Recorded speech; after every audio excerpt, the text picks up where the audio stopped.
have your attention please? I made one Telegram channel. Now you can connect me through Telegram. Link is given below. Link is in the description box. Join. Hi everyone, how are you? इस video के बारे में मुझे कोई भी comment नहीं आया, लेकिन ये वीडियो मैं खुद से बनाना चाहती हूँ। तो ये वीडियो होगा course structure of MSc chemistry at NIT Warangal. मतलब एनआईटी वारंगल में एमएससी केमिस्ट्री का कोर्स किस तरीके से चलता है, उसका स्ट्रक्चर क्या है। ठीक है, चलिए बात करते हैं इस पर, क्योंकि ये भी जानना ज़रूरी होता है ना। जो भी एडमिशन ले रहे हैं एनआईटी वारंगल में, उनको ये जानना बहुत ज़रूरी होगा कि किस तरीके से चलेगा, ये कितने पेपर्स होंगे, कितने मार्क्स का होगा, टोटल कितने मार्क्स होंगे हर सेमेस्टर के लिए, ये सारी चीज़ें चलिए डिस्कस करते हैं। तो एमएससी केमिस्ट्री यहाँ पे 4 सेमेस्टर में चलता है, सेमेस्टर पैटर्न है। Okay, first sem, second same, third same, fourth same. First semester में आप जब आप एडमिशन लोगे तो फर्स्ट सेमेस्टर में एंटर करोगे ऑब्वियस। ओके, तो फर्स्ट सेमेस्टर में आपको क्या रहेगा, फर्स्ट सेमेस्टर का आपको सिलेबस रहेगा, जो भी है वो आपको पढ़ना पड़ेगा। क्लासेस होंगे उसके, क्लासेस वगैरह होंगे उसके, और उसके साथ लैब होगी। ठीक है, 3 लैब होगी और बाकी सब्जेक्ट्स 5 होंगे, 5 या फिर 6, मुझे उतना याद है फर्स्ट सेमेस्टर का। 5 से 6 सब्जेक्ट्स होंगे और 3 लैब्स होंगे। ठीक है, उसमें से एक कंप्यूटेशनल है, एक ऑर्गेनिक है और एक एनालिटिकल है। ओके, ये है फर्स्ट सेमेस्टर का। इसके अलावा कुछ नहीं होता है। सेकेंड सेमेस्टर में जब आप एंटर करोगे तो आपको 5 सब्जेक्ट्स रहेंगे, 5 सब्जेक्ट्स, उसके साथ 3 लैब, 5 सब्जेक्ट्स, 3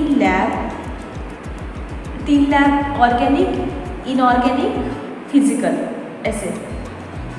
कंप्यूटेशनल की लैब नहीं रहेगी, कंप्यूटेशनल केमिस्ट्री की लैब नहीं रहेगी। फिजिकल, इनऑर्गेनिक एंड ऑर्गेनिक की लैब रहेगी सेकेंड सेमेस्टर में। और इसमें होगा सेमिनार होगा, और एक सब्जेक्ट आपको चुनना पड़ेगा जो इलेक्टिव होगा। ठीक है, और बाकी तो 5 सब्जेक्ट्स है जो सबको करने ही है। ये है सेकेंड सेमेस्टर। क्या क्या बताया मैंने, 5 सब्जेक्ट्स होंगे, 3 लैब्स होगी, एक सेमिनार होगा। सेमिनार में आपको प्रेजेंटेशन देना पड़ेगा और रिपोर्ट बनानी पड़ेगी, आप जो भी टॉपिक चूज़ करके। इसमें आपको सेमिनार गाइड भी दिया जाएगा, सेमिनार गाइड भी अलाउड होगा जो अपने डिपार्टमेंट के प्रोफेसर्स होंगे। ओके, वही आपके गाइड बनेंगे। और फोर्थ थिंग ये है कि इलेक्टिव होगा, वो आपको चुनना पड़ेगा इलेक्टिव। हमारे वक्त अभी तो हमें ये है कि organic reagent and name reaction एक सब्जेक्ट है, और दूसरा है ऑर्गेनोमेटेलिक्स। तो इन दोनों में से आप एक चूज़ कर सकते हो। ये इलेक्टिव। थर्ड सेमेस्टर में, अब थर्ड सेमेस्टर की बात करते हैं। थर्ड सेमेस्टर में सेमिनार होगा, सेमिनार तो होगा पक्का, इलेक्टिव भी होगा। ठीक है, और सब्जेक्ट्स होंगे कुछ जिसके आपको क्लासेस अटेंड करनी पड़ेगी, और लैब होगी। ठीक है, फोर्थ सेमेस्टर में सबसे इम्पॉर्टेंट, फोर्थ सेमेस्टर में प्रोजेक्ट होगा, जो हमारे सीनियर्स ने थर्ड सेमेस्टर से ही चालू कर दिया है उसके ऊपर काम करना। तो हम भी सोच रहे हैं कि हम भी थर्ड सेमेस्टर से ही चालू कर रहे हैं, क्योंकि फिर एंड तक आते आते वो हो जाएगा अच्छे से। प्रोजेक्ट होगा, एक प्रोजेक्ट के ऊपर आपको काम करना पड़ेगा, उसकी भी रिपोर्ट वगैरह बनानी पड़ती है। और फोर्थ सेम में ना बस एक ही सब्जेक्ट होगा, वो भी इलेक्टिव होगा, जो आप चाहते हो वो। ठीक है, तो ये है फोर्थ सेमेस्टर। तो ये तो हो गया किस तरीके से कोर्स स्ट्रक्चर चलता है। अब हम बात करते हैं पेपर की, यहाँ पे एग्ज़ाम्स कैसे होते हैं। यहाँ पे हर एक सेमेस्टर में 4 एग्ज़ाम्स होंगे। एक तो होगा माइनर 1, फिर mid exam, minor 2, and exam. Minor 1 ये तो प्रोफेसर के ऊपर डिपेंड करता है कि कितने मार्क्स का लेगा, बट जनरली 10 मार्क्स का होता है माइनर। हर एक सब्जेक्ट का माइनर 10 मार्क्स का होता है। मिड एग्ज़ाम 30 मार्क्स का होता है। ठीक है, और माइनर 2 ये भी प्रोफेसर के ऊपर डिपेंड करता है, या तो वो 20 मार्क्स का दे सकता है या फिर 10 मार्क्स का दे सकता है। अगर उसने 20 मार्क्स का दिया एग्ज़ाम तो उसका मतलब है कि वो असाइनमेंट नहीं देगा। ठीक है। असाइनमेंट के मार्क्स वो मतलब एग्ज़ाम में ही काउंट कर दिए जाएंगे। और एंड एग्ज़ाम होगा 40 मार्क्स का। कितना हुआ? 10। ये प्रोफेसर के ऊपर डिपेंड करता है कि उनको कितने मार्क्स का एग्ज़ाम लेना है। कुछ प्रोफेसर्स ऐसे भी करते हैं कि 20 मार्क्स का एग्ज़ाम कंडक्ट कर लिया, उसके बाद उसको हाफ कर दिया 10 मार्क्स में। मतलब सपोज आपको 20 में से 10 है तो 10 में से आपको 5 मिलेंगे।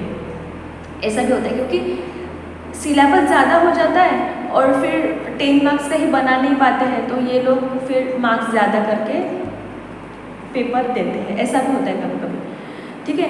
तो एक बार फिर से बता देती हूँ, माइनर 1 होगा, मिड एग्जाम माइनर 1 होगा वो 10 मार्क्स का, हम लोग 10 मार्क्स का ही कंसिडर कर लेंगे, ओके। माइनर होगा 10 मार्क्स का, मिड होगा 30 मार्क्स का, हो गए 40 मार्क्स। और फिर माइनर 2 होगा जो 20 या फिर 10 मार्क्स का हो सकता है। ये कितना, चलो इसको भी हम 10 ही कंसिडर करते हैं, ठीक है। 30 + 10 और ये 10 50। और एंड एग्जाम होता है 40 मार्क्स का। बच्चे कितने, मतलब 100 आउट ऑफ बच्चे कितने, 10 मार्क्स। तो ये 10 मार्क्स असाइनमेंट की कंसिडर कर रहे हैं, ठीक है। असाइनमेंट होगा सेम। लैब भी होता है 100 मार्क्स का ही। तो ये है ओके। तो लैब का बता देती हूँ एक बार। लैब के एग्ज़ाम्स 2 बार होते हैं, एक तो mid skill and and skill. Mid skill में आपको प्रैक्टिकल करने के लिए दिया जाएगा, कुछ प्रैक्टिकल्स की थियरी लिखने के लिए बोलेंगे, और जो भी आप लिखोगे मतलब प्रैक्टिकल जो कैसे करते हो उस पर भी मार्क्स है, स्किल पे भी मार्क्स है, और जो भी आप स्क्रिप्ट पे लिखते हो उस पर भी मार्क्स है। तो इस तरीके से वो भी 100 मार्क्स का होता है लैब। अब बात करते हैं पेपर पैटर्न की। पेपर पैटर्न यहाँ पे लैब की तो एग्ज़ाम का पेपर पैटर्न फिक्स है, हमें जाके करना होगा प्रैक्टिकल जो भी वो देंगे वो। और थ्योरी लिखने के लिए बोलेंगे, 5 मार्क्स कुछ थ्योरी लिखने के लिए बोलते हैं, वो सिलेबस आपको पहले से ही बता देंगे, उसकी चिंता करने की ज़रूरत नहीं है। और रिकॉर्ड, जो भी आप रिकॉर्ड बुक, ये तो रिकॉर्ड ही है, रिकॉर्ड बुक पे जो भी लिखते हो उस पर भी मार्क्स होते हैं, ठीक है, वो भी चेक होता है। ये है लैब का, और मैंने बता दिया है बाकी सब्जेक्ट्स का कैसे होता है। अब बात करते हैं पेपर पैटर्न की। पेपर पैटर्न यहाँ पे हर एक प्रोफेसर टू प्रोफेसर वैरी करता है, बट यहाँ पे मल्टीपल चॉइस क्वेश्चंस वगैरह ऐसे नहीं आते हैं, फिल इन द ब्लैंक्स भी नहीं आते हैं, लेकिन अगर प्रोफेसर चाहे तो दे सकते हैं। अभी तक तो हम लोगों ने ऑब्जर्व नहीं किया fill in the blanks, match the following, ऐसा वगैरह नहीं आता है। से डिस्क्रिप्टिव टाइप के क्वेश्चंस आते हैं, जैसे 2 मार्क्स का क्वेश्चन, 3 मार्क्स का क्वेश्चन, 1 मार्क का क्वेश्चन, ऐसे क्वेश्चन आपको दिया जाएगा। पैटर्न, ऐसा कुछ पेपर पैटर्न फिक्स नहीं है कि फर्स्ट क्वेश्चन है तो वो 6 मार्क्स ही रहेगा, सेकंड क्वेश्चन है तो मैं जिस यूनिवर्सिटी से हूँ ना, सॉरी मैं जिस यूनिवर्सिटी से थी, जिस यूनिवर्सिटी में मैंने बीएससी किया, उसका ना पेपर पैटर्न फिक्स था कि फर्स्ट क्वेश्चन ये 12 मार्क्स का रहेगा ही, उसमें से 3 मार्क्स के 2 क्वेश्चन रहेंगे और एक 6 मार्क्स का रहेगा, ऐसे कुछ फिक्स था। लेकिन यहाँ पे ऐसा कुछ फिक्स नहीं है, कितने भी मार्क्स का क्वेश्चन हो सकता है, 5 मार्क का क्वेश्चन हो सकता है, 4 मार्क का क्वेश्चन हो सकता है, 3, 2, 1 मार्क्स का क्वेश्चन हो सकता है। वो डिपेंड करता है कि प्रोफेसर्स कैसा रिपोर्ट बनाता है। ओके, तो ऐसे चलता है एमएससी केमिस्ट्री का कोर्स स्ट्रक्चर। और एक इम्पॉर्टेंट बात कि जो मिड एग्ज़ाम होती है और एंड एग्ज़ाम होती है वो तो एकेडमिक कैलेंडर के हिसाब से चलेगा, लेकिन जो माइनर 1 एंड माइनर 2 है वो आपका सीआर या फिर आप बोल सकते हो, वो आप डिसाइड कर सकते हो कि कब आपको देनी है। ऐसे इंडिविजुअल नहीं, पूरे क्लास को ही कब देनी है वो आप डिसाइड करके कंडक्ट करा सकते हो, माइनर 1 एंड माइनर 2। बाकी मिड और एंड एग्ज़ाम तो मिड और एंड एग्ज़ाम तो एकेडमिक कैलेंडर के हिसाब से ही होता है। और एक ज़रूरी बात कि माइनर 1 माइनर 2 ये आप अपने क्लास में बैठ के ही देते हो एग्ज़ाम, बट जैसे क्लास अटेंड करने के लिए एक बेंच पे दो लोग या फिर 3 लोग बैठते हैं, लेकिन एग्ज़ाम के टाइम एक बेंच पे एक ही पर्सन को बिठाया जाता है। बात करूँ मिड एग्ज़ाम और एंड एग्ज़ाम की, तो उसमें अपना रोल नंबर के हिसाब से अपना नंबर लगता है क्लास में, अलग अलग क्लास में, जो कि अपने डिपार्टमेंट का भी नहीं होगा। तो तो उस क्लास में जाके रोल नंबर वाइज आपको बैठना पड़ता है और पेपर देना पड़ता है, ठीक है। और वहाँ पे तो मिड एग्ज़ाम और एंड एग्ज़ाम के टाइम तो दूसरे डिपार्टमेंट के प्रोफेसर्स लगते हैं। हाँ, तो ये है course structure of MSc chemistry and NIT बनेगा। I hope this video is helpful for you. मुझे इस टॉपिक पर बनाना था तो मैंने बनाई video. Thank you so much for watching this video.